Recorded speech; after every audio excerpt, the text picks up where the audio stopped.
Hello and welcome to Start the Beat with Sikes. My name is Sikes and this is my podcast. Before we get started, I just wanted to take a quick moment to thank everyone who checked out last week's episode. If you're one of the people who listened to that conversation, I hope you enjoyed it and thanks so much for coming back. But for those of you out there who are new to the show, welcome. Please feel free to make yourselves at home. And as always, there's beer and soda in the fridge. So what the fuck is up, everybody? How we doing? Happy Monday. Hope you've all had a pleasant weekend and a good work week or school week or parent week or whatever you do with your time.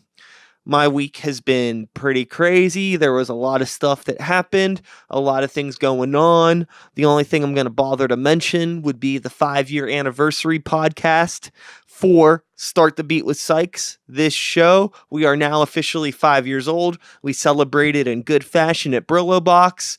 That episode will be up sometime in the future. We have a lot more stuff that we got to get out first, though. Like our conversation today with my new friends in the band, Chase and the Barons. We sat down a few weeks ago, chatted about their new album, the history about the band, themselves as, people and human beings in the world, and had a really good time with them. That was a really fun conversation. I'm really excited to share it with all of you. I'm just going to throw out a quick few dates before we get into the conversation, promote my stuff and my things a little bit that I have going on.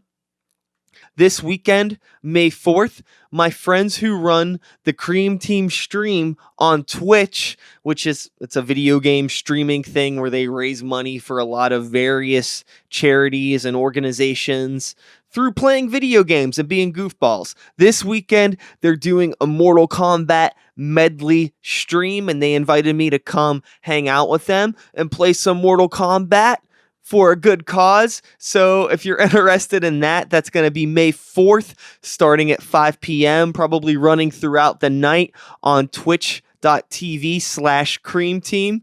You'll see me there.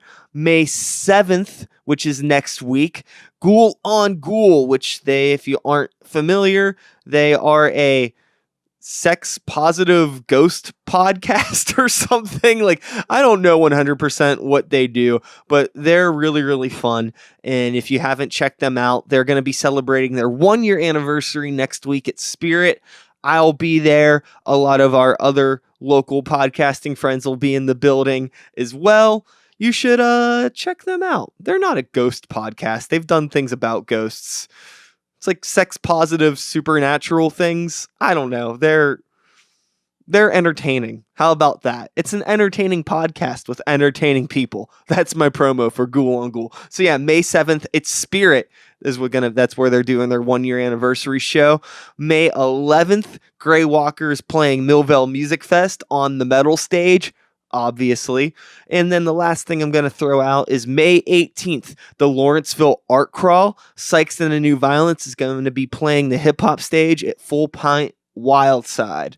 So those are just a few dates. If you're interested to come check out Grey Walker, check out Sikes and the New Violence, maybe be a part of a live podcast event, or watch me play some video games. There you go. That's it. Now that I got them dates out of the way, we're just going to move straight into the conversation. I'm not doing any listener questions this week. I'm not doing any, you got to hear this, you got to see this, you got to do this, because what I got to do is I got to be in the South Side at the Smiling Moose really soon, because Grey Walker's playing a show tonight and I'm doing everything a little behind schedule today. So I don't got time for all the fun stuff, but this conversation should be more than enough for all of you. So let's get into it. This is my conversation with my friends, Chase and the Barons. Sit back, relax, and let's start the motherfucking beat!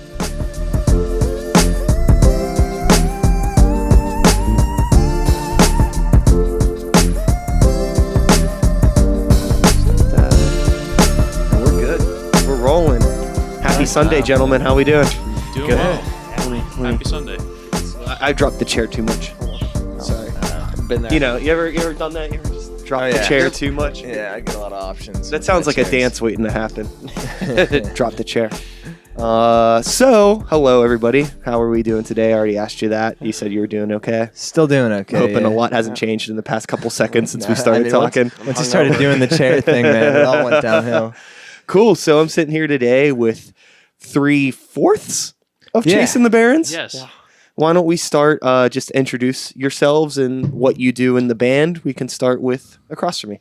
Cool. Across from you is Chase, Baron of the Barons. So you are the one. I guess, I never, set out to be the one, but I guess they had a band called Chasing the Barons, and He really fit the role. it's really We put an ad on Craigslist. It's like a real perk if your name is Chase Barron. And he responded. He's like, dude, that is my name. yeah. Yeah, so I play guitar and sing and play keyboards and stuff. Cool. Yeah. I'm Saunders. I just want to say that he also writes a lot of the music too. Chase writes a lot of stuff for Chasing the Barons. Yeah, that makes sense. way. But Weird. It's not just a clever name. I'm Mike Saunders. I play guitar. I do stuff. Do you go by Mike or Saunders? Whichever one. But usually There's Saunders. a lot of Mikes, so I get A it. lot of mics. There are so many Mikes. There were 6 in my graduating class. And I was like, no, thanks. We'll just go with last names then. Cool. But cool. yeah, I like to just try to arrange weird instrument stuff. So if there's ever there's on the album we did this, I like to try to get weird with whatever we're writing. So Weird's important. it is. Oh, yeah. And then Jake, I'm Jake Stretch. I play drums. we can move this closer to you. Nice. I was like, I got really comfortable. Yeah, on this get couch. comfy. Yeah, This is just this is relaxed. Ooh, tight. okay. Cool. But yeah, I play drums. I did some percussion on the album too. And then we practiced at my parents' house. Cool. So Tight. So band practice at parents' house. I'm going to assume that maybe you guys are a little younger. I don't know. How old are you? Yeah, I'm freshly 23. I turned No, 23 nice. Yeah, week we're all or two 23. ago. A bunch of 23-year-olds. Yeah. Yeah. Band practice. So do you guys have any cool band practice rituals? Anything you guys like to do when you're jamming? Either pre or post band practice? Oh, man. not so much now. I feel like the rituals have evolved a lot over the years. The rituals used to be let's get beer and drink a lot, and then it became hey, let's get some beer and drink less. It's like, hey, we're practicing every day, and I'm pretty sure this is bad. I Yeah. still have a ritual of spilling at least one beer at practice. That one's pretty consistent. Even if we weren't drinking beer, Yeah. Yeah, So there'll be somehow an old beer left over. it's Yeah. just kicked over. and he'll kick it over right on somebody else's instrument, which is really nice. Dude, so I gotta tell you guys a story about kicking over beers. I might be sitting a little funny today. I pulled out my back last night, Okay. I think, or something. My back really hurts. I was playing a show last night at Cativo, and I kicked the water over on the stage. And they have that wooden stage, and if you spill water on that motherfucker, it gets slippy. So I'm like, oh crap, this stage is slippy now. I gotta fix this. I didn't have anything to clean up the water with, so I had the genius idea of just dropping to my butt and trying to wipe it up with my butt. This scoot. And I was just moving in this way that I normally don't move, and I think I really hurt my back doing that. And the real kicker is that the water, it just spread the water around. Denim's not really that absorbent of. It's like the school paper towels. Yeah. They're made out of cardboard. They don't really do much. That sounds yeah, there you go. Some a school paper towel denim. That sounds like a trend Yeah. waiting to happen. Now, were you playing guitar during this too? No. This was for Sikes? No, it was for Grey Walker. Okay. I yell in that. Nice. I'm just ah, and then Yeah. But that happened. My back hurts, so you might see me looking like an old man more than usual. Just oh, fuck. Yeah. But so band practice, crushing beers. We play doing can the thing. jam too when We it's a nice lot of out. can jam once the Okay, summer's- there you summer go. hits. Yeah. Yeah, we took a can jam on tour once, and that was fun. Oh yeah. Yeah, I just filmed the other guys playing it. It really I don't know, I'm not good at games. I just think I'm a perfectionist at things, and if I'm not good at something, I just want to run away from it. I have a lot of ego issues to work out. How are you guys when it comes to ego and being creative and things like that? Pretty good. It gets in the way. Yeah. It gets in the way. It's hard for it to not get in the way. There's so much that goes into just getting it out of it. So you know what I mean? I don't know. I don't know. I would make a lot of bad decisions if there weren't, 3 other people keeping the ego in check all the time. Definitely. Like, we'll just be ripping a song and like it'll be something that maybe I was working on, and then it hits this part where everyone else is like, we can't go there. Yeah. And luckily, everybody doesn't get too offended. It's like, hey, we've done enough. I think we virtually don't get offended. Oh, I don't know about that. I get offended sometimes, but you have to deal with it. I feel like, you get criticism and you're just like, I don't want to listen to you, but you might be right. I'll try it at least. That's the cool thing about being in a band and teamwork and really working with other people to get your ideas together. And it sucks whenever something that you feel really passionate about kind of gets shut down, but it's not about you. It's about what's best for the song. Mm-hmm. Yeah. I've said this a lot before on the podcast, Saunders. Can you pull your mic down just a bit? It's kind of covering up your face. Like, is this good? That's perfect. Yeah. All right, cool. So, playing in a heavy metal band with guitar players that like to be like, Oh yeah. sometimes you gotta be like, Lots of riffs. it's okay to back it off a bit and just let the other things take place, because it's not all guitar. You got drums, you got bass, you got vocals. You need to have dynamics. Get all that stuff together. Yeah, I've been really paying attention in music how some bands today, like I don't know if you know this band Cheek Face that just dropped their first album. They're this up and coming, really cool, it's like Violent Femmes, Elliott Smith, Cake, Cool, weird thing. So kind of on the same level as you guys. Yeah, Very similar Which vibe. we didn't mention that. You guys are like alt rock, indie, fun, upbeat stuff. Yeah, stuff like that. But, we have a lot going on in the album, which I'm a fan of. Like, we orchestrated it as much as we could. But this Cheek Face album that I was listening to, they almost have it where, when an instrument comes in, another one kind of leaves. And it's really interesting that they focus on, hey, let each instrument kind of shine. And, hey, if it's just a bass and your vocal, that's cool. And the guitar will come in when the line's over. Yeah, there's something that sounds really natural about that minimalism on stuff. Another thing that I bring up a lot when I talk about recording and production, I don't know how familiar any of you are with the Rage Against the Machine album, Evil Empire. Of course. Have you ever listened to the mix on that album? It's like drum center, bass left channel, guitar right channel. It's mixed like you're just in a room, and it's very raw, but it's one of the best sounding albums ever. You don't think about it. It's such a genty guitar tone on that album too. Yeah. Tom Morello really has some seriously crunchy tones. Yeah, it's really, really cool, and the production on it is so minimal, but it sounds so fucking full at the same time. I think sometimes it's real easy, in songwriting to, especially in the studio aspect, to just throw all this stuff in. It's like you're you're cooking, and you got all this stuff in the kitchen that looks really good, and you throw it all in the pot. But it's most good meals only need a few things. We to just work. got into this cooking analogy the other day. Saunders and I, we were talking, and it was this album, we threw a lot in. We made a really nice pot of chili. Hell where yeah. You just put everything you had into this pot, and it came out, and it's just this one delicious bite. But looking forward, at some of the music we've been working on since we wrote the album is we'd rather prepare a fine steak with a couple side dishes where there's really not many ingredients, but everything is really noticeable by its it works together. If you got to bite a steak with some mashed potatoes, it's good, but they're separate. Yeah, and there's you not want as much on the plate. You want a several course, pairing too. You want to start with you go the piece by appetizers. piece. Yeah, there's a lot of insane parallels between the world of cooking and the world of music. Actually, I did a couple episodes of the podcast with people that run restaurants that are also involved in music, and we did a lot of talking about that stuff. I just think it's really fascinating in terms of if you're an actual chef and creating a dish and crafting a dish, and then if you own a restaurant. I've talked with restaurant owners about how similar running a restaurant is to running a band in terms of your branding and marketing and all And those. it's so things. easy to fail with both. Yeah, Well, what's that quote? You master one thing and you see it in everything. And it's no matter what the pursuit is, there's so many parallels between, whatever thing you're fronting, Mm-hmm. whether it's an artistic endeavor or business or. Yeah.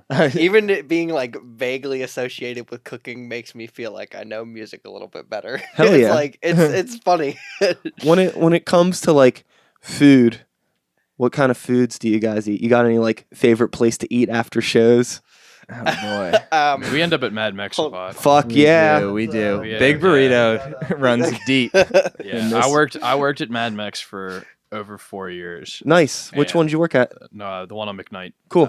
And I got really used to the employee discount and Yeah. just eating there every shift. And when I turned 21, we just started drinking there all the time. And we lived in Oakland, and the Oakland Mad Mex has half off after 11.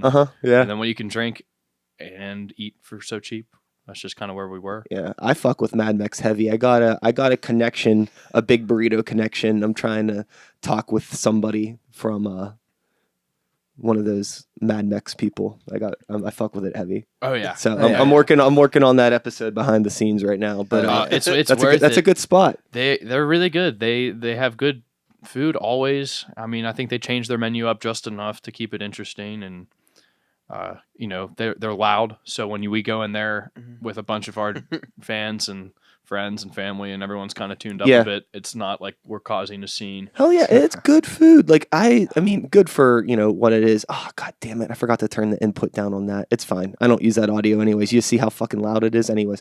How do you guys feel about Denny's? Like I fucking hate Denny's. Oh yeah, okay. I was gonna I say, hate man, if when- you want to be sticky for like the next week, Whenever go to people, Denny's. I mean, no offense, because there are. I know for a fact there are some people that are listening to this that have definitely invited me to Denny's after shows, and I'm not attacking you, but anytime someone invites me to Denny's, I'm just like, get your fucking life together. Like, there's so many better places to go. But also, if you like Denny's, you like Denny's. I don't want to be. If you like Denny's, I don't you want to like be a dick. you like the flavor that everything at Denny's is, man. And it's just like, I feel like Denny's is just better with syrup, and no matter what it is, Even if it's a cheeseburger, it's just better with drench syrup. that in some seriously sticky syrup.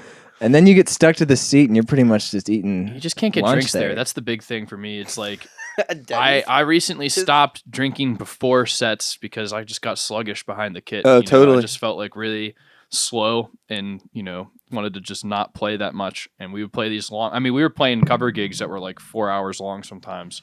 And it's just like, I don't want to drink before that or during it. So afterwards, it's like, all right, let's go out someplace that I can get some beers. And it's like, if I went to Denny's, now I just like, I'm drinking coffee. I don't know. What am I drinking there? They might have like some cool like raspberry spritzer or something that yeah. you can have. Yeah, at the this is a different place, but there's a Perkins where I grew up, and they had a secret drink that wasn't on the menu called Blue Drank. What can you tell? Can you tell me about Blue Drank? I can't really. I mean, it was a really long time ago, and I feel like anytime I've had it, like those kind of memories just Slip left away. they just kind of got away from me. Yeah. It was a big deal though, like because only the cool kids kind of knew about it. It was like an inner circle of people. Okay. Like someone, or Dropping maybe knowledge right now. I am dropping knowledge to the people at DuBois, PA. If you got that Perkins hookup, order that Blue Drank. that might have honestly been a group of middle schoolers that just got convinced Blue Drank existed, and a bunch of waitresses that were like, "What the hell is wrong with these kids?" Just putting blue food dye in water. Yeah. Carbonated Windex with Squeeze some it. like high fructose corn syrup. It's like get There we real go. lit. Perfect. Yeah, I mean, I can go back and try to order it and keep you posted. It's just NyQuil. you know? Yeah. It might just be NyQuil. Saunders and Chase, what is your drinking at shows policy? You gotta I'm not drinking at shows thing, like your boy Jake over here who Well- has his fucking life together. Well, we have had some rough gigs. Yeah. Oh yeah. I'm gonna say that we haven't like thrown up on stage, which is good. We've been. I can't say collectively, but like I myself have been a little sloppy, think just every- like I mean, playing everyone. wise, Chase at the Ruckus was Oh. a complete mess. Oh, I don't man. know. But I'd say that was a pretty solid set, though. That was one of the Good most set. Yeah, that- engaging yeah. sets Chase we've just ever started- played. There you go. They That's, just started that's a good way to dropping put it. F-bombs like crazy by the end because it was just a lot of drinks. I mean, there was Hey, a whole man. front row of his like best friends from high school just like, here, shots. Yeah. I was dropping F-bombs, but I've never been so confident in like getting people. Hey guys, try drinking. You'll be real confident. But I would say I was really being a showman by the end Yeah, of it that was set. killer. We had a great time. That was a fun gig. Yeah, never again. no, I would do it at least like once or At least twice once. more. We should pick a member of the band though that can get drunk. Yeah, and then we you can't have all- everybody drunk in the band. That's No. for sure. And Yeah, I remember. I don't drink at shows anymore. I don't even drink on practice nights anymore. It's just like it's too. wow. Yeah, I get. It's a lot. It's too. Yeah, I don't like. I don't know. Feeling sluggish and things like that. Exactly. But a long time ago, this was probably in like 2012 or 13. We had an event called Shitty Prom. There was 2 of them, and it was basically like a prom night for adults at this shithole venue, and there was an element of the show where all of the bands had keg races throughout the night. Oh man! And like you would, as like bands are playing, and we played both years, and the band I was in at the time, we won both years, the keg race. But like that's Who really won though?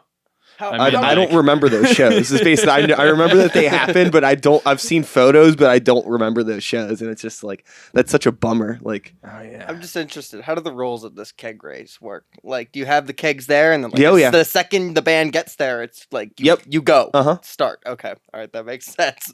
yeah, Wow, that is a lot of cups of beer. and it could work with like it doesn't. It's not just the band. It's like the band and friends of the band and things like that. Like everybody tries to team So up. whoever brought the team up. most people had like the best chance. Yeah, Or definitely. had like the most dedicated homies. Yeah. To drinking beer. Hey man, we could do a good job at that. Yeah, our fans. I mean, our bachelor party, that was how many cans of freaking Corona Extra was that? My buddy. Uncountable. Yeah. Too many. 120 something? Yeah, 120 of the big Coronas. It's bad. That was bad. Some of them got lost in the ocean. Sorry, Mother Nature. Yeah, Just that was brutal. That was too much Yeah. Corona. But moral of the story, like separating the worlds is definitely a good move. And it's like yeah, I don't judge people, obviously. Like, Totally. Oh, no. Same. I same. was in that boat. It's just like more of like I would play these gigs and feel like really guilty the next day. I was like, I personally feel like I sucked last night, so like I don't want to feel like that anymore. Yeah, it's cool to hear it coming from like somebody that is 10 years younger than me, because I just figured this shit out like 4 months ago.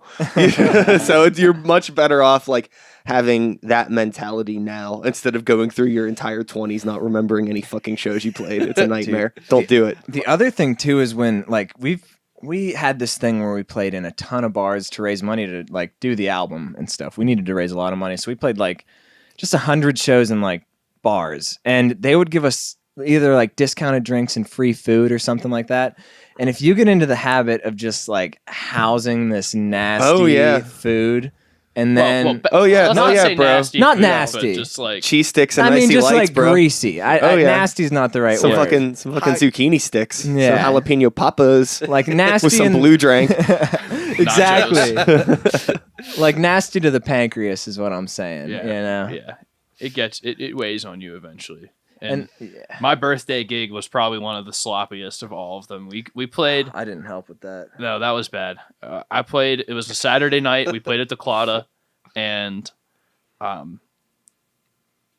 they had a special on car bombs that night or Dude, something. I think I made that up, man. I was You telling made it everyone up. to buy you car bombs. And just because I was, I would just turn around and there would be like 10 car bombs lined up behind the drum set. I'm like, all right, I mean, I'm going to drink these. And it's just like, we had previously determined that the bass player was going to drive my car home and get the gear back safely. And I was like, all right, like after the races, Yeah. I remained on my feet all night.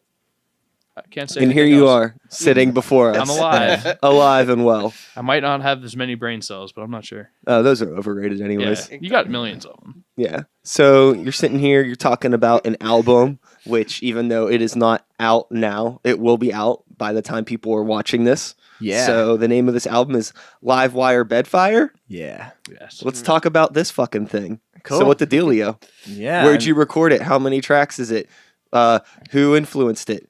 Who did the artwork?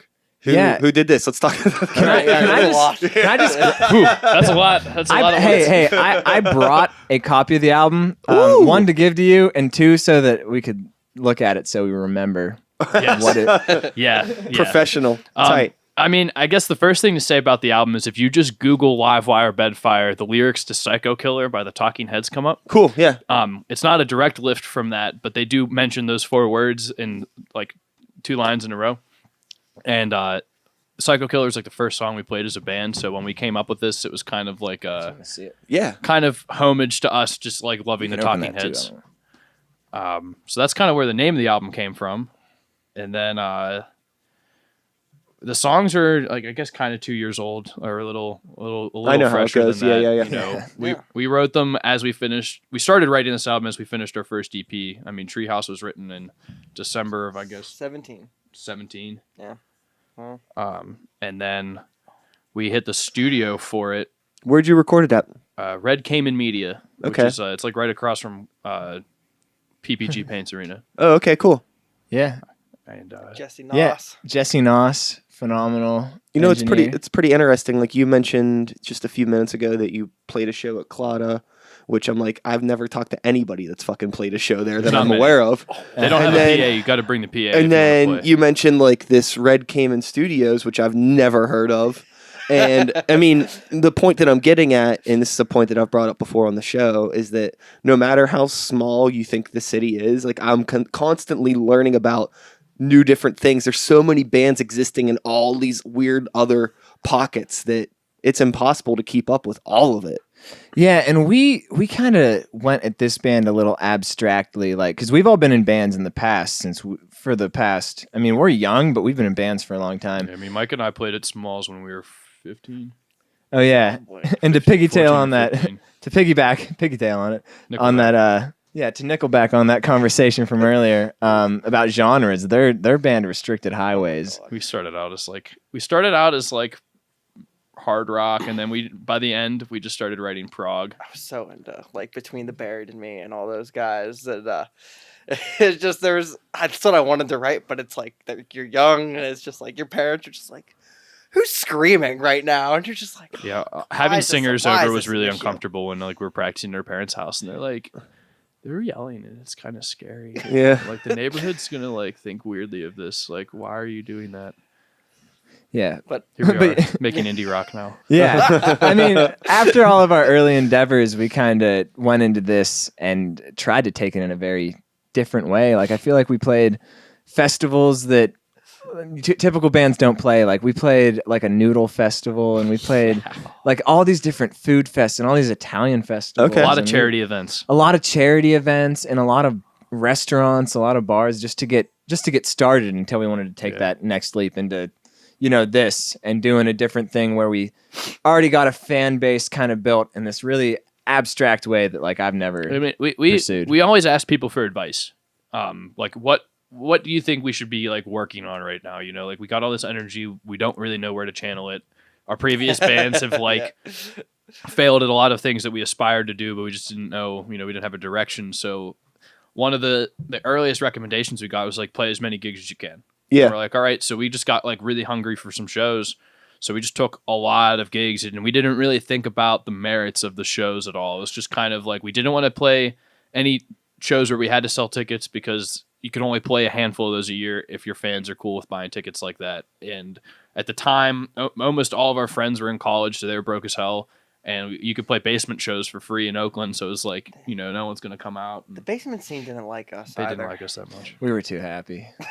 Yeah. That's We were really happy, and our fans also our fans would get tanked at those shows and talk, and it's an audience that really enjoys listening and not talking during other bands, and our fans would just get rowdy and get shushed, which is like not what they wanted. It's So Yeah. uncomfortable being shushed when you're at a show. It's like I get it, like if it's like a sit down, like emotional performance, but it's in a basement in Oakland, and I was like, it is emotional, but I it's just different. Yeah, I mean, that's Not what the I was thing. expecting. We've had good and bad basement shows, because we've had good shows where the lineup is like all bands like us, Yeah. which is really good. You want to get, it's just the planning of basement shows sometimes. Yeah. People just like stack up whoever's in town, and it's like you throw like this upbeat jam band in the mix, and it's like, what are they doing here next to this other stuff, which we all listen to. and we're friends with the guys in the scene. It's just like, we just never got fully acclimated to it. Yeah, But, I think the problem that you come across is the people that are there that aren't in bands that maybe don't quite get it, or they're there for a reason other than the music. So you're kind of like battling against that, and they're not expecting to come across what you're doing. Oh, It happens yeah. a lot with Sikes and the New Violence on some of the gigs we play because we don't really fit in with anybody. So we'll just play whatever show, and sometimes it works out really cool. Like on Thursday, we played a show with like some like kind of like stoner doom metal stuff, and everybody was fucking cool as hell to us. And then, I've played shows with like other rap acts, and everybody looked at us like we were fucking crazy. And it's like, Yeah. I mean, like.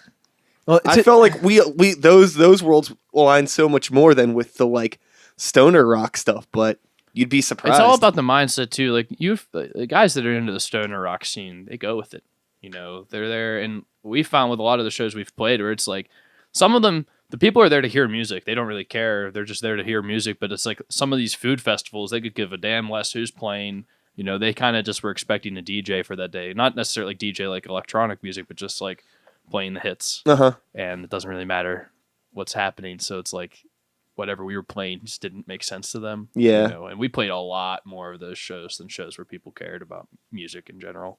Yeah, we've played a lot of shows where it's like they could have done with a DJ. Yeah. It's good. I mean, at least for you though, to take those gigs because it's still road practice. Yeah. Oh, yeah. No matter how many times you practice, you mentioned you practice what, like daily? You practice pretty frequently. Less now. I mean, we practice at least 3 times a week, Okay. probably. Yeah. But like Yeah. no matter how many times you practice in your controlled environment, it never feels the same as a show. Yeah. It's not always- stressful if you break a string in your basement, 'cause you can just be like, oh, well, I got a pack of strings. I'll Yeah. just change this while you guys talk about something. But like, Yeah, live, That's like- you're not battling like playing in between other acts with like a sound system that like you're not familiar with, or a sound person that maybe doesn't give a shit about their job. monitors that don't make any noise. Yeah, or make way too much noise and you're like bleeding. You're like, why?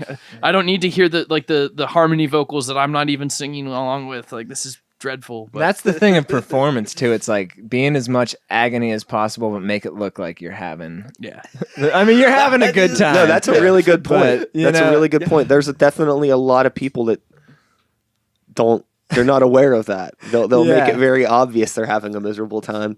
Kind of just segueing into a point that I've been thinking about a lot lately, where as performers, we need to remember that the show is for the people that are watching the show. It's not for us. Mhm.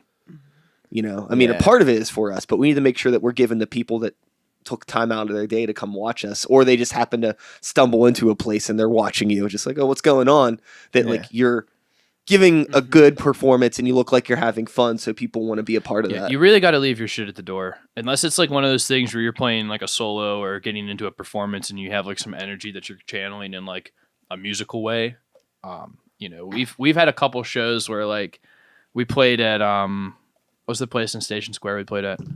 Oh, Buckheads, yeah. And it was like one of these nightmare scenarios How where did that happen? they thought they wanted to start with live bands. Which Okay. we didn't know any. None of us had been there before. Yeah. I don't think. And they're like, I've yeah, seen the lines, like, just from being yeah. down in And that they're like, area. yeah, like we would love to have you guys play. We've seen some of. I think like their manager had seen us play once and was like, this will be great. And our sax player at the time, and he was like a permanent member, he had some other obligations that day, so he was running from those obligations to us. Marching band. I think Marching, it was. yeah. He was working for Hampton's marching band at the time, and he was running late and had some family problems, and so he's coming in with like a really bad attitude. We're all stressed because he's super late, and our bass player at the time had started buying drinks for the sax player who wasn't there, so then he drank both drinks and got like 4 rounds of those.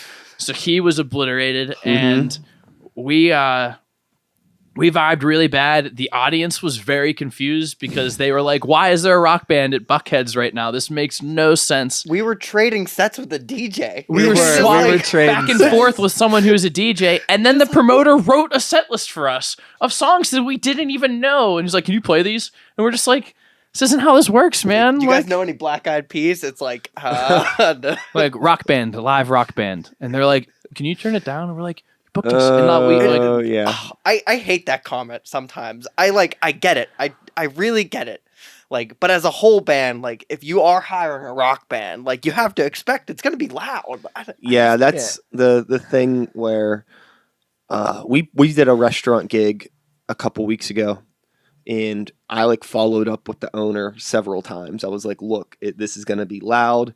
This is what we're doing. Are you okay with it? Yeah, cool. Like, follow up, like, this is it. Like, are we, being very transparent and clear, like, this is what we're going to fucking do. He's like, yeah. And then we did it and it was fine. Yeah. Oh, But I wow. think Like, it's just a that's- matter of like, sometimes people actually know what they're getting into when they ask you, and then other times people don't. And like, just figuring out like, if somebody actually knows what they're asking for can be a bit of a chore at times. No, and I Which think- is not Buckhead's fault. Like, Totally. Like, it's not their Mhm. fault that like it was a weird vibe.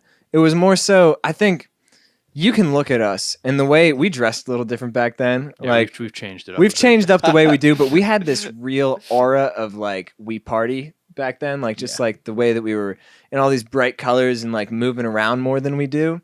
And I see how you could walk by that and be like, yo, I need to put that in my bar because that's a party right there. But then like when you get into it, it's like, oh, this is a giant collection of indie rock songs that they wrote. Then they have extended drum solos and like bass solos, and they're trading parts. And this is a jazz song, and it's like, well, it's not quite the party, If you walk, Yeah, and I mean, there's some flexibility with like volume. I mean, if we know about it, we can bring acoustics, and we you have some dynamic control where you can be like, all right, we're playing at Mr. Small's for the release show. Like, obviously, that's as turned up as you can get volume wise. But like, if we're playing in like, we've done a couple other podcasts recently, and it's like we're playing in a tiny room like smaller than this, and it's like, all right, we want this to sound really good. We're gonna set up minimal, play quietly, and it's gonna work out. And we hit that with the right mentality. But it's like we're playing outside. People want to have a conversation though, and it's like you're not gonna stand right in front of the band and have a conversation. So why complain about it?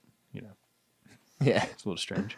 You mentioned that you guys looked a little differently then and all that stuff. What is your thoughts on like the importance of style as a band and like overall visual elements? Like, you have a lot of cool artwork surrounding a lot of your stuff that I've seen. Like, this album cover is really cool, and then that like artwork for the single that you guys dropped with like the car on fire is really cool. Chase did a And good I saw job like with that. the flyer for your album release show is Yeah. really cool.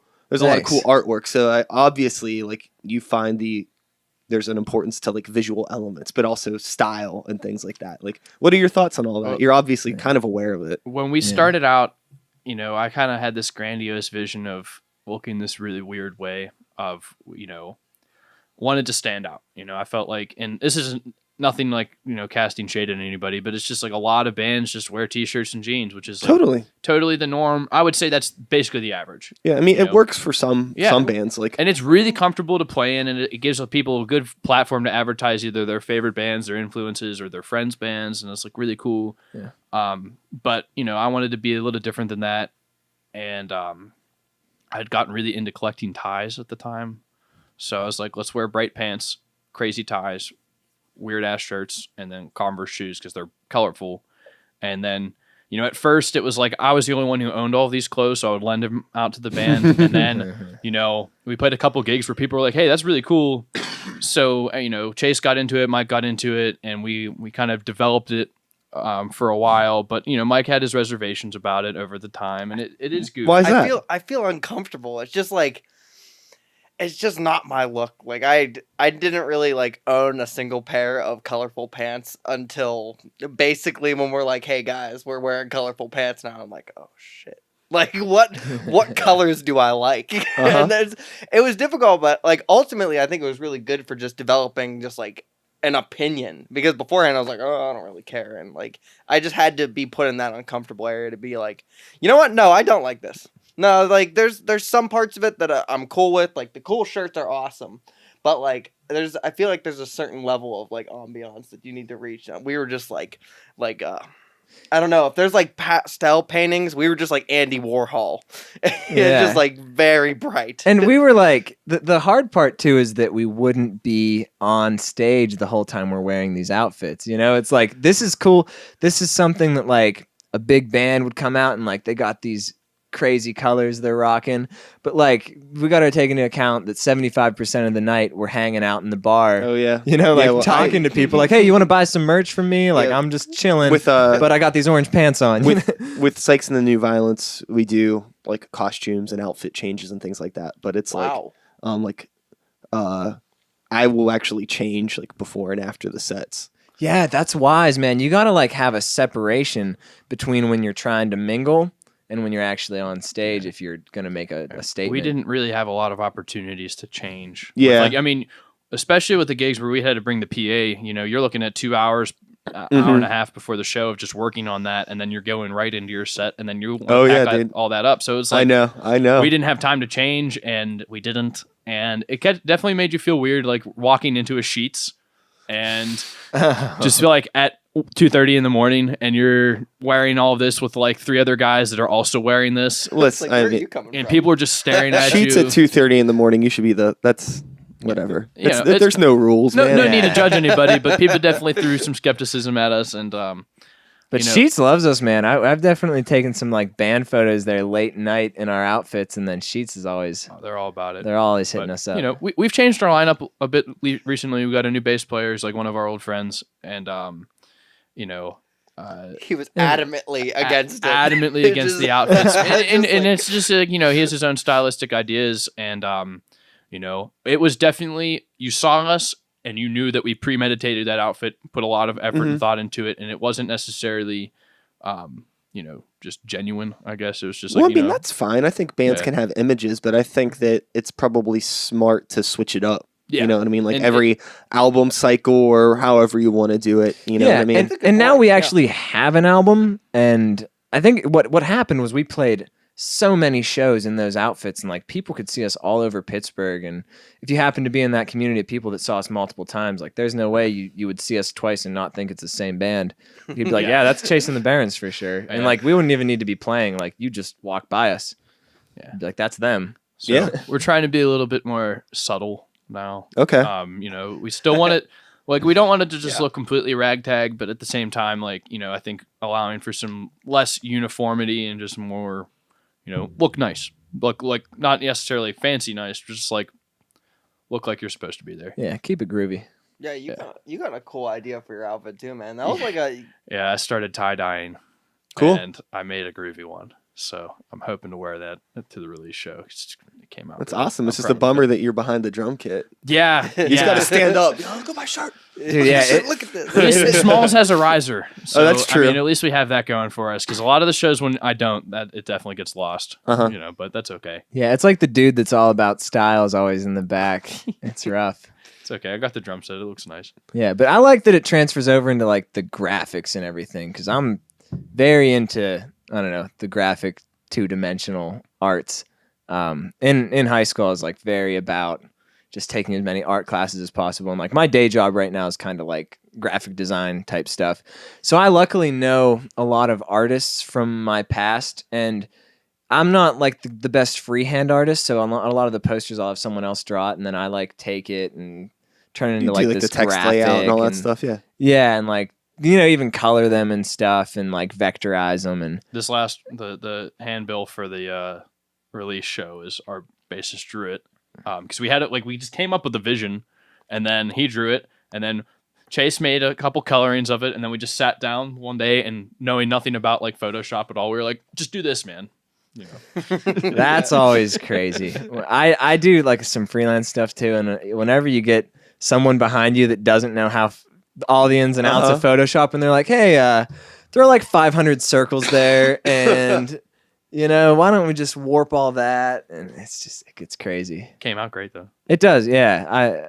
I think it's fun though sometimes to have somebody that doesn't have that experience or knowledge because like their suggestions are coming from a very pure place. Yeah, Yes. that's what you need in the music too. Like one of the people that listened to this CD and like gave me a lot of pointers was just my dad, who has like totally. he has no musical bones in his body, and he'll say that, but he's a huge fan of alt rock today, and he took a listen to the album and gave me like this giant like spreadsheet of notes and stuff. That's and, killer. Is your dad into music, like playing? No, not Okay, at all. just a He's like a wrestler. He's just he'll mow your grass and like Cool. wrestle you, but he won't play any music. Well, that's rad though. But he does go to like Firefly Music Festival with me. Yeah. Like he's He's a fan of music. Yeah. super fan, but doesn't play it at all. I've tried to teach him, but That's cool. Those are the opinions that you need the most. One thing that I think is really cool about the shows that you guys have been playing,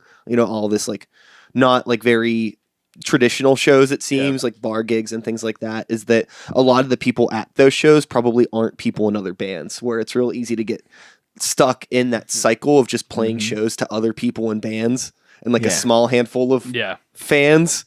It's like really hard to grow if you're just playing with other bands. But if you can play shows where there are a lot of people who aren't in bands there, that's how you're actually going to get a fan base, like a real fan base. For sure. And getting the opinions of those people is really crucial too. Yeah. Grow. Yeah, I always get really disappointed when we don't know Grateful Dead songs. That's the only thing I've really noticed is like we have a song on the album called Ripple. It is not a cover of the Grateful Dead song Ripple. We announce it and they're like, finally, it's a Grateful Dead song. And then it's like, no, it's not.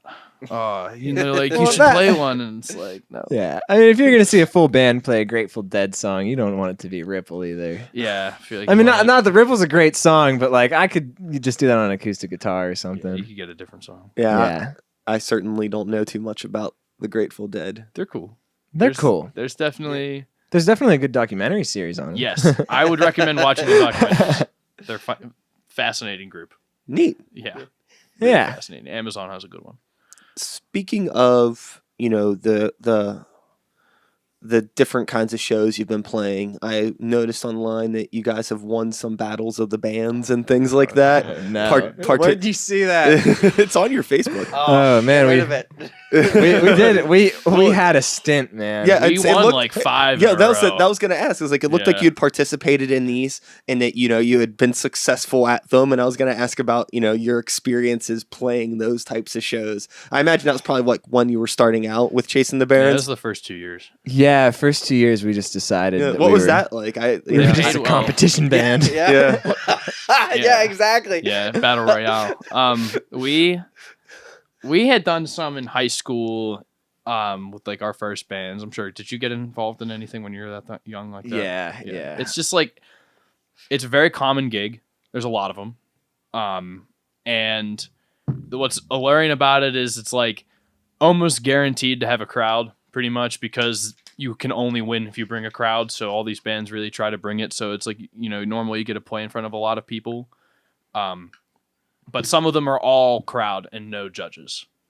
So most of the ones we played were more weighted in a judge favor, which was nice. But it's like, it's a weird vibe because it's like, normally when you play a gig with another band, you're friends with them. But like you're at a battle of the bands and everyone's just kind of superficially nice to each other because they all want to win, And I mean, we've made some good friends. I mean, we got to know the dudes in the Bleepy things through the Duquesne battle of the bands we did. And like Cabler. We met them at one of the battles. Yeah, Calber. Yeah, and they were cool.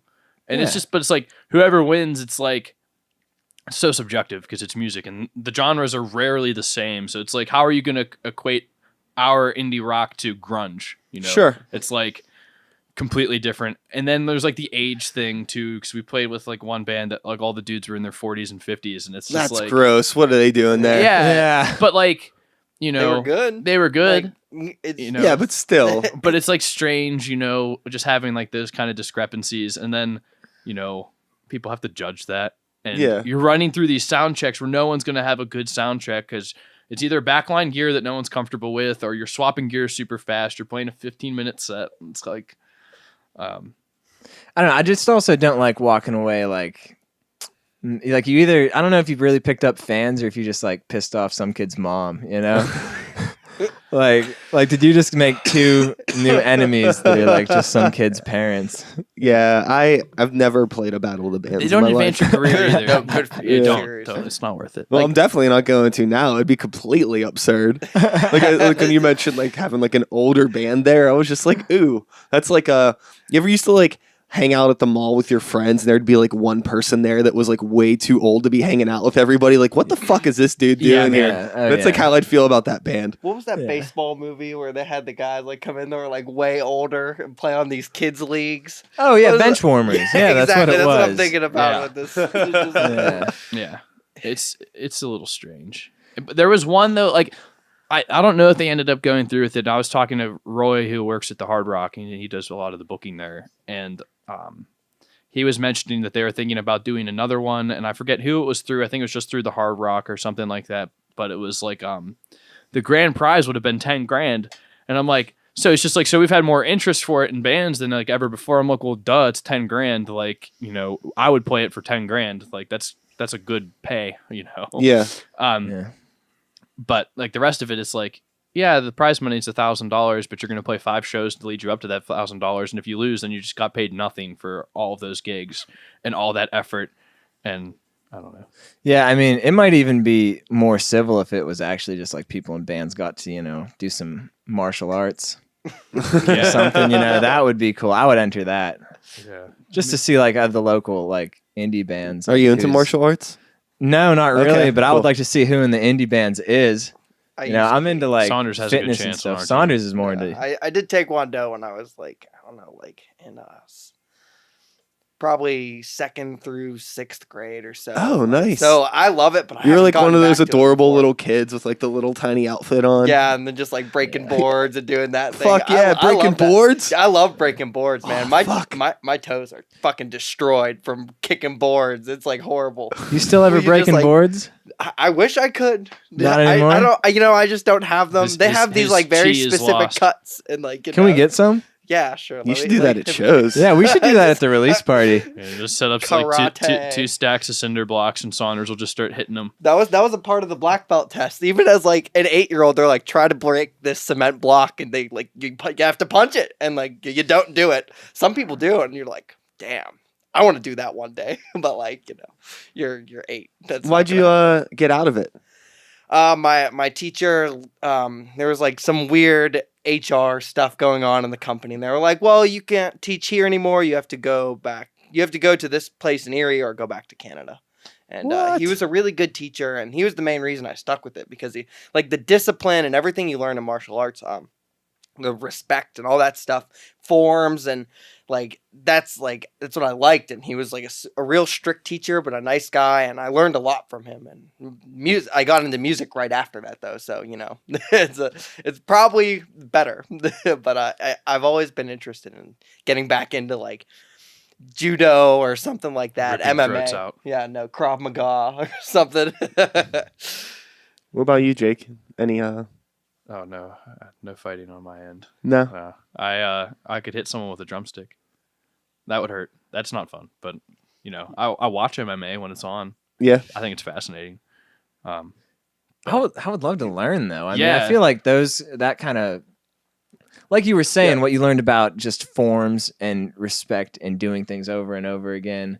I feel like that's a good thing. It takes a to toll have on under your body belt. though. That's like where I get like spooked. I'm like, man, I want my body to last as long as I can. Well, I think the thing that's cool about like MMA, like with like UFC fighters and things like that, it's a whole lot of training and, you know, not a whole lot of fighting. It's not like boxing or something like that, where like I think those dudes get fucking rocked. It's like Yeah. mind Except for the games you ears. play with. The ears, they're all cauliflower. Oh, These yeah. guys, their ears. I mean, I'd be shocked if many of them get past their like 50s without like some permanent brain damage and like Alzheimer's and stuff. I mean, it's like, Oh yeah, it's a wild. big issue. But People they are talking know it about too. They're like, yeah, like I'm gonna make all this money now and spend it and enjoy it, and then like my family will be wealthy for like a long time. And it's just like at the compromise, like at the sacrifice, like my body will not work Sure. anymore. And like their Yeah. hands, and I mean, this guys break their shins so many times to get those bones to thicken up. It's just like, oh, I mean, yeah, if you're really doing it like back in the day before, I don't know, when there were like less organized boxing groups that played for a lot of money, I know that I just heard on podcasts that people would get messed up and they'd pretty much just be a martyr, like dad's a boxer, you know, and he just goes and boxes and makes money.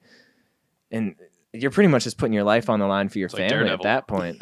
Yeah, Just like so I was Daredevil. just Yeah. thinking that. Yeah. But back to just like the general practice of a martial art and like, the discipline and the training and all that. It seems like I have a very romanticized idea of like the effects that could have on your life outside of the practice itself. Yeah. Oh, yeah. In terms of like, just being a more calm, centered person, confidence in your life, organization, balance. I mean, any sort of regimented like activity where there's structure, there's people ahead of you, and like goals and objectives to follow out. I mean, I think that's going to do tremendous good for your life, no matter what it is. Really, I mean, it's just like being in a band can kind of be like that. Yeah. Yeah, very much. It's definitely like I feel like I've really struggled with work-life balance and band and just like trying to figure that out and just like being with these guys just like pulling me through it. Like I started and like they kind of just help you out and pull you through some of the crap sometimes. Yeah, sometimes they're the cause of the crap. Yeah. Yeah, we all everybody in life has ups and downs, and sometimes when you're at your low point and you're around your homies, you can be a real dick. And when you're in a band with them, it's just like, you got to deal with that person weekly. You don't really get away from them. Because like, especially at this stage, like if you're not touring extensively, making tons of money, you don't really take breaks until you've made it to that point. I mean, you don't even take breaks at that point. Yeah. Some people do eventually. It's like, oh, we've put out 4 albums, gone on like a bunch of tours, which, take 6 months off. Yeah. But, somebody had a kid. Let's take a little break. But for us, it's like, every week. Or like we get that weekend where we don't see each other and it's like, wow, that was a break. We get those 2 days off. We only practiced on Monday this week. Like that is nice. Crazy. Yeah. I love when I have like weekends off of shows. Yeah. Yeah. It's a good feeling. It's weird though, because then it's like Friday night and you're like, what do I do? happens on a Friday night? Oh, yeah. And innocent. Fucking me and my girlfriend just like order food and she sits in the fucking tub, takes a bath, and I just read a book and chill with her. Yeah. It's do fucking nothing. It's fucking the best. You're like lost. You're like, do I go to a show? Do I sit at home? Do I go practice by myself for once? It's just like kind of a strange moment. But yeah. How do you view? I just want to ask, like, you work with Gray Walker and Sikes. What's practice like for you? Like, I feel like I don't really practice my stuff outside of practice, which is bad to say, but like I definitely like skimp on that. What's practice like for you? Well, for Gray Walker, I mean, we just do 1 day a week. We do every Tuesday. I mean, I don't know. I mean, it's at night after we've all worked fucking 8-9 hour shifts. You know what I mean? Yeah. It's pretty chill though. We'll typically what we do is if we have shows that week, we'll like run the set and then we'll try to just work on new material afterwards. If we don't have shows, we'll just work strictly on new material. Outside of practice.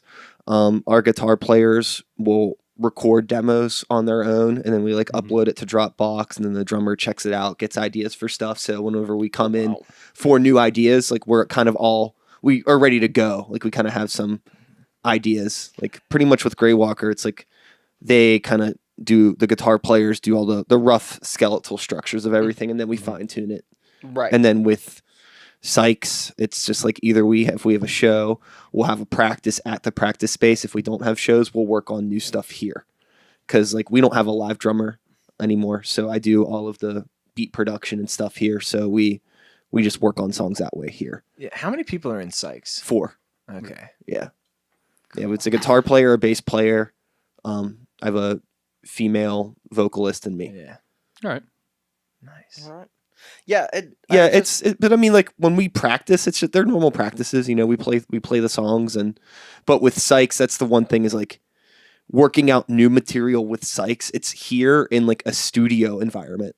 You know what I mean? It's like we try out parts basically as we're recording them. Versus like, oh, like what did we do there? Let's run the whole song again, which we need to do with Gray Walker. Yeah, we really want to get into that. Like I feel like bands kind of have like a practice schedule because you have your goals. Like you got to get ready for the show. You want to do new material. You also don't want to like get sloppy on stuff that you just haven't played in a while. Yeah, or write or record. And you're like, how do we fit this into like when we're only meeting up like once or twice? Oh, dude, or, it's like you 3 times? You ever try to put your schedule on a pie chart? And like No. think about it. I don't want to It's think like about it. They say to be successful at something, you have to put as close to 100% as you possibly can. But if you're doing 15 different things, in the pie chart of your 100%, the maximum that each of those things can be is, under 10%. And it's like, fuck, I got to adjust this somehow. But with us, it's just trying to work on, even if it's only a little bit, just making sure we're taking a few footsteps every time we're able to get together, because it's better than nothing. Yeah. Yeah. I like that idea though. It's just like, instead of the songs are just like written in like the spur of the moment as you move on, and then you listen back like once it's done and you're like, we can change that too. Oh yeah, I love with Sikes being able to record in the studio environment, because it gives you a lot of flexibility to be like, oh, what would this sound like if the verse was 2 bars shorter? You could just like, bloop, Yeah. Or like, what would this sound like if we added the extra hook at the end instead of like, okay, let's run it again, and everybody getting tired. You get to just kind of like record your ideas once and then just fucking assemble them however you want. That's kind of our thoughts moving forward. Being like, it's a good way if like you're really a stickler for like song structure and like experimenting. It's a really good way to get good at that. I mean, you mentioned Between the Buried and Me earlier. Are you aware of like how whenever they recorded Colors, they basically just opened up a Pro Tools session and started recording and adding stuff, and they just kept doing that until the album was done? Really? Wow. That was like there's how some they wrote weird and recorded moments. that album. Like Ants of the Sky. It's just like, okay, we're just going to throw this in here now. But like, if you think about it, there's no way that a band like that puts together an album like that in the traditional way that bands write music. It's a lot more meticulous. I think that Rush still pulled Hemispheres off though. Well, yeah. Well, I mean, things aren't what they used to be. Yeah. I mean, they still recorded it though while they worked on it. They couldn't play it at the time when they finished it. But yeah, and I think even I think like Alaska. I think that was that Dan Briggs. I remember hearing that like he had that album written actually before they put out the Silent Circus. Like he wrote that album as a school project or something like that. Like Selkies on it. Yeah, Wow. Yeah, but those dudes are on another level. I feel like they've escaped into an orbit that I can no longer follow them with anymore. But I really did like that band for a long period of time. The structure. Oh yeah, no, they've got. It's like, I feel like it's kind of similar to what Opeth is doing too. It's just yeah. They get into they've gone straight prog. It's just like, I do which love is cool. the prog Which sounds is- awesome. It is. So good. They're so good at writing prog. Oh man, their newest album, their guitar solos on it are just mind melting. They're good. They're good. They're good band. My favorite, one of my favorite prog bands is Porcupine Tree. Oh yeah, Huge They're great. Porcupine Tree fan. great. Steven Wilson really has some great ideas. Yeah. Just really excellent work on that guy. Do you ever listen to it? Was him and Michael Ackerfeld from Opeth's Storm Corrosion? They did an album together. When was that? I don't know. 2008 or 9. I it was think it was a so while creepy. back. Yeah? It's really So weird. I mean, it's uncomfortable. haunting music. I mean, it's Michael Ackerfeld, so it's kind of like Cool. weird, but it's good. You guys ever listen to this like crazy music? I don't know if he's a producer, Igor. Oh yeah. Do you know? Yeah, I know who you're talking Igor? about. It's like IIGORR. Yeah. That stuff is pretty awesome. It's like I don't know. It's like vaudeville, black metal, It seems- weird. Yeah, like, it reminds me of what you were saying with the like just opening a Pro Tools session. Oh, I mean, yeah. I don't know if he plans it out more than that, but it's like he'll just rip some. It almost sounds like a sample, but I think this dude actually like. with the way that he started. He did some albums that were samples, like sample-based stuff. Yeah. But on that newest album that they put out like a year or two ago, Yeah. it's all live instrumentation. So like all the string arrangements and everything is like people that he hired to come on. It's like wow. it's off It's far out. it's really really wild stuff. Yeah, it's like out in a different. It's like atmosphere. it's like a weird like progressive black metal vaudevillian comic book sounding, like it's like there's like video game, there's like chiptune stuff in it too, like yeah. it goes all over the place. Yeah, it's really. I mean, you could listen to the whole album and it still feels like the same artist, but it really bounces all over the place. It's great. I mean, our approach when we wrote this album was like we demoed everything. Chase and I, when we first started playing, it would just be like him and I at practice because we were more available than everybody else at the time. And Chase would come in with a song, and I'd sit down, we'd figure out the structure, if we wanted some syncopation in it, then we would track the whole song, the two of us, and then give it to everybody else, and then it would be like we would just rehearse it, and everybody would write their own parts at practice, and then when it came time to get into the studio, we would just record those parts we wrote. And when we listen to this album, it's like, a lot's going on all the time. So like, some of the newer material we've been writing, we're really hoping we're like, let's not finish this song until we hit record, and let's get in there, listen to everybody's part. And if we want to pull something out, it's like you said, you can listen to a guitar track and be like, I wonder what this sounds like if there's just bass and no guitar, or if there's no drums, or, extra tambourine or whatever. And I feel like moving forward, it sounds like we just want to, you were talking about structure earlier and like getting more creative with structure, because we, of course, you like prog. We of fell course into you like song structure. We know, but we fell into a loop of like, the verse, like the intro, verse, chorus, bridge, chorus. Well, yeah, sure. It's like there. it's bridging that gap, because what you're doing is like a more like, in some aspects like pop rock. Mm-hmm. Oh yeah, and sure. you want to stick to those pop formats, but it can be really hard, especially if you're somebody that has like a background in like prog music, or just an awareness of how fucking crazy music can be.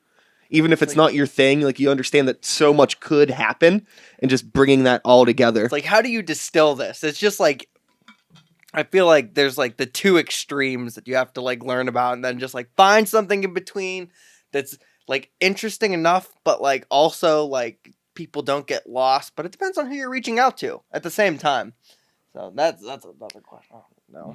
Yeah. We're just kind of figuring. We've written some really bizarre music lately, and like this album's pretty straightforward. We have some music on there that definitely gets out there. Oh yeah. For I mean, sure. this album definitely, It's weird. like, it does a good job at like achieving, I don't know, what we were writing at the time. For sure. And I think we did get, in the mixing process, we got better at like organizing what is the prominent feature in each section. And I think at the end of the day, the album does a really damn good job of like giving those songs the best light possible. Like, I think Jesse did a phenomenal job. Yeah, he's too. really fun to work with. He is awesome. Yeah, he dealt with us, and he's like, you guys got to straighten your act together. But the final product, I think, is. Yeah. Well, that's awesome, man. So I'm happy with it. You got Livewire Bedfire. It's available now, technically. Technically, yes. When the episode is out. Yes. Yeah, it'll be like platinum by the time. This And what is it? 2 days. I'm assuming just like the available on CD. Yeah. Yes. And your digital distribution stuff as well. Everywhere.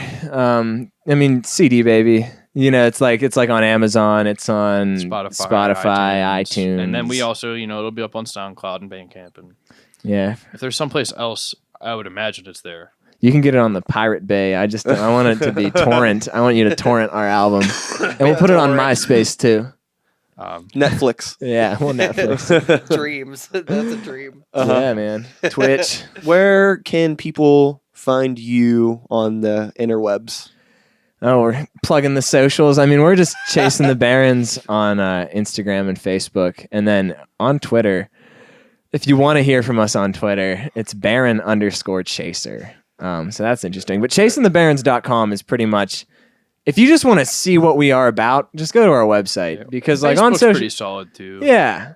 Twitter's out there. Someone left a comment and was like, I feel like I'm tripping acid reading our whatever we post on there. Yeah, someone commented on our page that. We just posted. We don't really take that one seriously. Yeah, like the other day I just posted like, you ever accidentally put your socks on outside of your shoes? And it's like, like that's like the nature of the Twitter. It's just if we're hanging out and someone says something really weird, we're like, that's a tweet, man. Yeah, but it's very infrequent. It's not a platform for promotion, I don't think. There's a lot of noise on there. Yeah, Twitter's hard. All of the internet's hard. I repeat things a lot, and I apologize to people that listen to the show frequently. But like managing all of these different social media platforms, like they each cater to different personality traits, and trying to manage them all as one person makes me feel like a total schizophrenic. Yeah. Like, because like I don't know how to like, I don't naturally resonate with like Twitter. Yeah. But like I try, and it just makes me feel crazy. Well, maybe you don't even need it. Like maybe it's better to just. People tell you need it, you don't need it. Just whatever you do best. There are people like there's like people that are famous on Instagram. I overanalyze shit, and for a long time we didn't have a Greywalker Twitter that was active, and we would get tagged on shows like playing out of town and things like that, but it would just be like we'd be the only band without a Twitter handle in the post, and it's like, this looks so unprofessional. Like these guys don't even have a fucking Twitter account, It's like, fuck, we need to make one so we could at least like get so we could be a part of the conversation when people want to include us in it.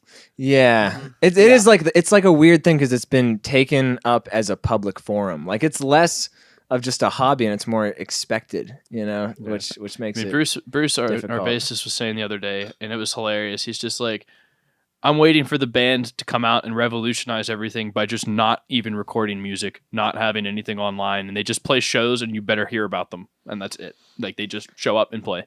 It'd be very difficult to do that, but it Almost would be impossible. kind of refreshing. It would be though. really tough. Yeah, I mean, in order for that to work, we need a large chunk of the general population to get over themselves. Yes, and you know what I mean. If somebody can't add you to their Snapchat story, it's like they don't even want you in their life. Oh yeah, Who are you? Yeah. It's just like I feel like so many of the bands we hang out with and the people we know, none of them want to post anything. Like no one. Likes I think it's much. even not even a band thing. I think that's just a lot of people just don't want to do it. That's it's a whole other conversation. But it's like we have all these social media accounts and we all have hundreds, sometimes thousands of friends, and it's like you can't manage that amount of relationships. It's like you got like a couple dozen at most. If you're lucky, like people that you can genuinely keep in touch with and stuff like that. It's like, fuck, I go on my Facebook. I'm trying to keep up with the lives of 2,000 people. Yeah, it's hard because I want to start hitting it with like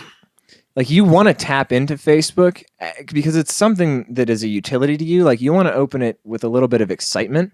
Like you kind of want to check in as if you're like opening up a video game. But like I never open social media with the enthusiasm of like a video game. It's just kind of second nature. Like I don't know. I wish that at the it doctor's office. I'm going to check Facebook real quick. Yeah, there's always that voice in the back of my head, like, what now? Yeah. I wish it could go back to that state where you're more excited to just open it up. And sometimes I'm more excited to share stuff than open it up. Like it's maybe selfish, but like I don't really use the platforms to look at stuff as much. It's more like the band's doing something cool. I'm gonna. I don't even use it for myself anymore. It's like I got married, and I think I just liked the pictures of people put up of the wedding. But like Ken's and I just didn't care about posting it. But like the second the band has an event, I'm like, well, I better share this so people come. And it's just like, my own life isn't on there. If you want to know me, you got to hang out with me. And like a lot of my friends are the same way. I mean, Saunders, I don't think he's ever posted on Facebook. My it's just so out of date. It's just like why I just need to delete them all because I don't use them. But at the same time, it's just like, well. Apparently we have to have them now. I'm just not going to use them. I'm just going to leave like the picture from last year on there. I had way longer hair and it's just not going to change. And then that's just me. Cool. Yeah. Well, chasing the Barons, it's been lovely. All right. Thank you all for coming over. This is nice. Yeah, follow us on social media, by the way. Yeah. Shameless self-plug. And I think that's it. Yeah, thanks so much for having us, man. You got it, great. man. You got a really impressive collection of records here, man. Thanks, Just dude. want to say it. Yeah. Cool. And hey, looking at it. we're done. We're done.